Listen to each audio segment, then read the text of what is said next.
Hello everyone, नमस्कार। आज का जो टॉपिक है वो काफ़ी मार्मिक है, काफ़ी धार्मिक है और अंधविश्वास से एक बहुत बड़ा पर्दा उठाने वाला भी है। राम, लक्ष्मण व सीता को ही हम भगवान क्यों मानते हैं? सुनने में बड़ा आश्चर्य लगता है। जब मेरे मन में ये सवाल उभरा था तो मुझे भी काफ़ी आश्चर्य लगा था। आखिर मेरे मन में ये ऐसे सवाल क्यों उभरते हैं?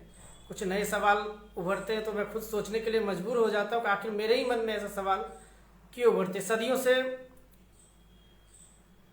न जाने ये कितनी पुरानी बात है और इसके पीछे का क्या इतिहास है, कितना वर्ष, कुछ लोग लाखों वर्ष पुरानी बात कहते हैं, कुछ हजारों वर्ष पुरानी बात कहते हैं। राम की जो कहानी है वो इस उधेड़बुन में जो हकीकत से पड़े बहुत सारी बातें, लोग मनगढ़ंत बातों को भी सुनाना शुरू कर दिए।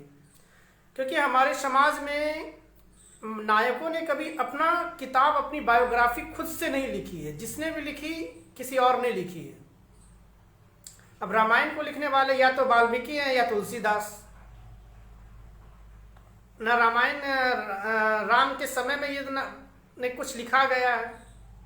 तो ऐसे ही जब रामचरितमानस पढ़ चुका हूँ तो कुछ न कुछ सवाल कभी कभी मन में चले ही आते हैं। समाज में कुछ बातें, कुछ समाचार पत्रों से कुछ भावनात्मक ऐसे धार्मिक बातें हो जाती है जहाँ मुझे रियलाइज होता है कि ये सही है या गलत। उस पर थोड़ा सा चिंतन और मंथन मैं करने लग जाता हूँ। तो उसी में से ये सवाल निकल कर आया, राम, लक्ष्मण व सीता को ही भगवान हम क्यों मानते हैं? भरत, शत्रुघ्न या उनकी पत्नी मांडवी, श्रुतकीर्ति और उर्मिला को, और राम की एक बहन भी थी शांता, इन सबको हम भगवान मानकर क्यों नहीं पूजा करते हैं? सिर्फ ये तीन ही शख्स को हम भगवान क्यों मानते हैं?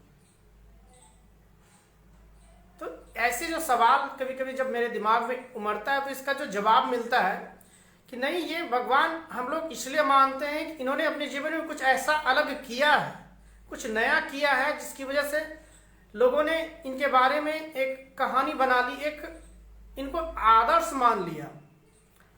अब इतना साहस किसमें था कि समुद्र पार करके लंका से अपनी पत्नी को वापस ले आए?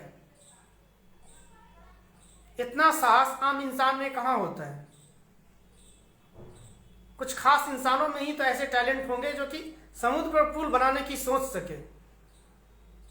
और आज भी ऐसे कई इंसान इस दुनिया में आते रहते हैं और जिनकी अविस्मरणीय काम को हम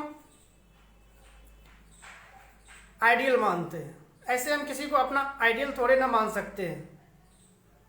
और वो आइडियल पहले चूंकि इतिहास लिखा नहीं जाता था और बाद में चलकर कुछ मूर्ख व चालाक लोगों ने मनगढ़ंत कहानियों से भर दिया।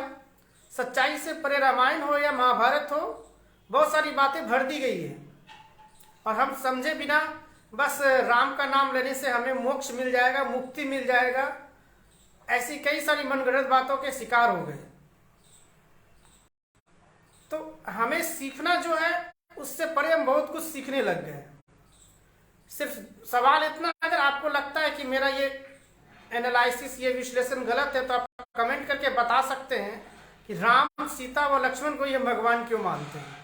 इसके अलावा उनके और भी तो भाई हैं, उनकी पत्नी उर्मिला, मांडवी और श्रुतकीर्ति और बहन शांता को भगवान क्यों नहीं मानते और न ही इनको मानकर हम इनकी पूजा करते हैं।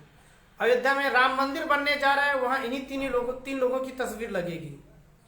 बाकी भाई हैं, उनकी पत्नी है, उनकी बहन है, राम की खुद की बहन है, हम उन्हें भगवान नहीं मानते।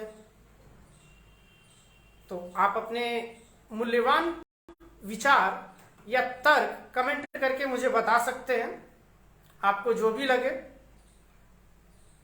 Thank you.